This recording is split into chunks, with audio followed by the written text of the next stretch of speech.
Welcome to the author show of Entrepreneurship and Regional Development podcast. Each publication in our journal is a great opportunity to share significant and audacious contributions to a large audience. My guest today is Daniel Mann from the Macquarie University in Sydney, Australia.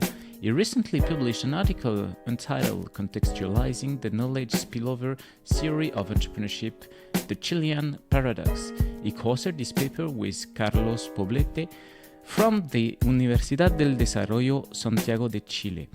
This article has been recently published online in Entrepreneurship and Regional Development, a journal edited by Taylor and Francis. Daniel, welcome to our podcast. Thank you.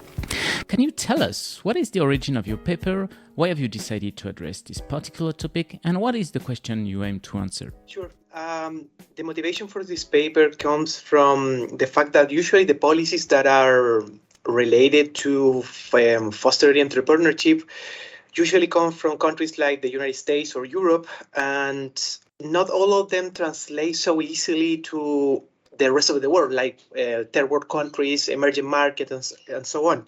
So there's this theory, it's called the knowledge spillover theory of entrepreneurship, the KSTE, that's trying to explain how the entrepreneur is the machine that turns knowledge into growth, endogenous growth in particular.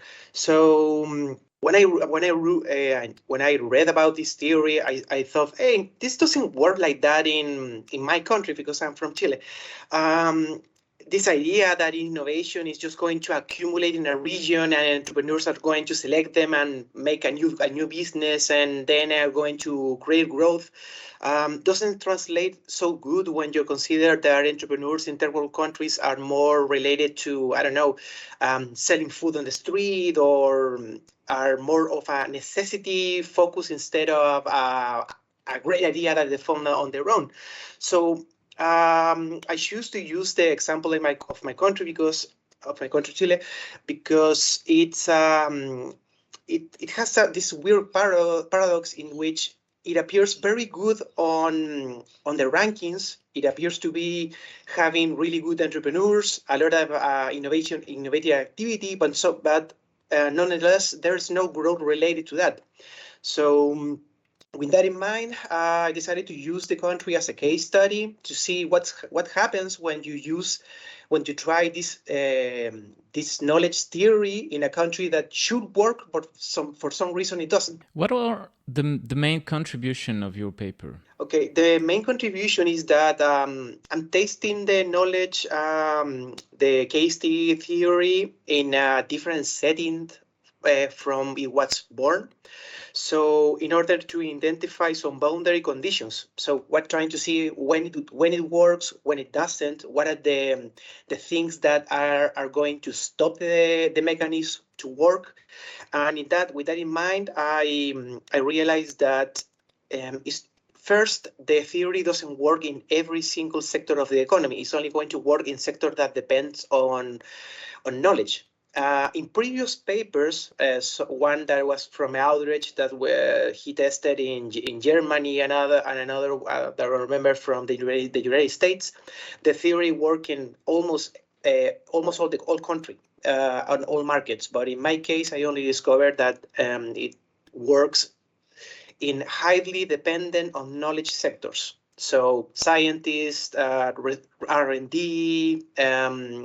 technological businesses, and so on. Even when in the developed countries, the theory works also in the information and communication technology sector. In my country, it didn't even work very well. So what I'm leaving as a contribution is that if the market conditions are not ideal, then probably only the sectors that uses more knowledge are going to having this KSTE mechanism working. And the second interesting contribution that I found is that during the sample of years in which I did a study, in the middle of the decade, there was a big policy change in which entrepreneurs could create a company in only one day. Before that, they there was a lawyer cost and some time cost related to, I don't know, like a month in which you had to wait for the paperwork to go through. Human capital, which it's something really relevant for the theory to work, wasn't significant in the model at all before the implementation of this policy, and after the policy was implemented, then only then the human capital start to being relevant to transform ideas into new businesses. So after and during the reviewing process of the paper, there were some other papers in other journals that were appearing, and they came to similar results, but in another settings. So at least I think that I came to something interesting that at the same time of other people's. So with that in mind, I realized that this theory doesn't work the same in every single country. So if you want to use this theory, you need to be careful with the specific conditions of the country in which it's going to occur. In this case, in particular in Chile, the barriers of entry for entrepreneurs to become businesses. What was for you the main theoretical or maybe methodological challenge or challenges in addressing such a question? Yeah, the data. Easily the most difficult part was working with the data, because when you go out of Europe and out of the States, the first problem you come out with is that the data sets are not universal, are not well maintained, so you have to draw the information by hand. For example, the expenses in R&D by region was a value that it wasn't available in datasets. I had to draw it by hand from presentation from the government. So if you're doing this study in the United States, it's probably going to be in an OECD data set, and it's going to be able to download it with Stata or R. You're not going to need to draw it by hand. And the second problem I had, it was related to the regional spatial effects, because the theory says that there should be some regional dependency between regions that are close together. So diversity and clustering of information are two elements really important related to the accumulation of and dissemination of knowledge. But in my case, I couldn't find any effect related to that. So I had to work a lot during the review process trying to fix that. In the end, I didn't come up with anything related to that. One of the theories I end up with is that since the data was aggregated in regions instead of cities, and in this country in particular, the cities usually capture all the knowledge activity of the region. Then, since the capitals of every region are far away between each other, then there's no communication, so no special effects. During your research journey, what was your biggest surprise or maybe the most counterintuitive result? Sure, I found two interesting things. The first surprise was that one of the tenets of this theory is that growth should be endogenous. So entrepreneurs pick the knowledge, make up a firm, the firm turns into growth. They also do R&D, then R&D generates knowledge, then more entrepreneurs pick that knowledge, make new businesses, and so on. But in my case, I could not find any endogeneity between the film creation rates and the production of knowledge. So that is counterintuitive, and that was the first, the beachhead in order to build the theory that I put in the discussion chapter.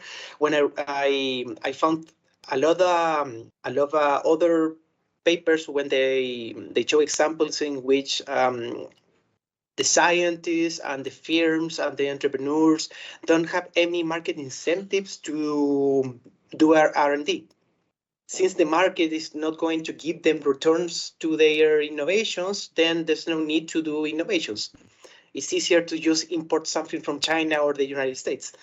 And the second one was related to the barriers of entry to be an entrepreneur, the policy, the change of policy. That because, as I said before,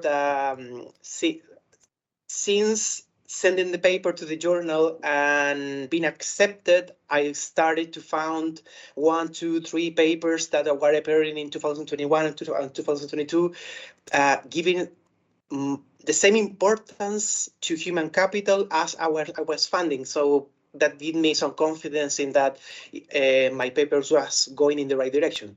Maybe a couple of months later, but it's still in the right direction. What are the main implications of your work for entrepreneurs, managers, practitioners in general, policymakers? Yeah, the main implication is another voice in this big rallying cry of policymakers that there is no universal policy recipe.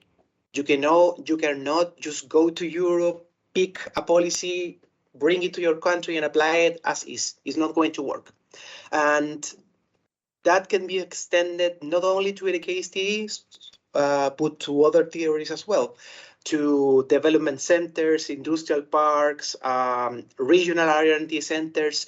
If you put any mechanisms in a region that depends on knowledge, but you're not careful about considering the market conditions for these ideas to later turn into businesses, then you are only going to end with a big white elephant that is trying to come up with business ideas, but the business ideas are not going to turn finally into new businesses. They are only going to be papers and reports or just stuff that are going to be accumulated and don't live into any productive end. With that in mind, I found an example from Ecuador that is really famous, that they would try to put a big research center in the middle of the mountains. They spent like a lot of money, brought the best scientists from the United States, the best ecosystem entrepreneurial experts, and nothing happened because the entrepreneur doesn't exist in a vacuum. And in this case, the entrepreneur doesn't exist in a jungle. Thanks a lot, Daniel, for participating to our show and presenting your paper entitled Contextualizing the Knowledge Spillover Theory of Entrepreneurship, the Chilean Paradox. All our podcasts are available on entrepreneurship-erd.com and on the main podcast platform. Thank you so much.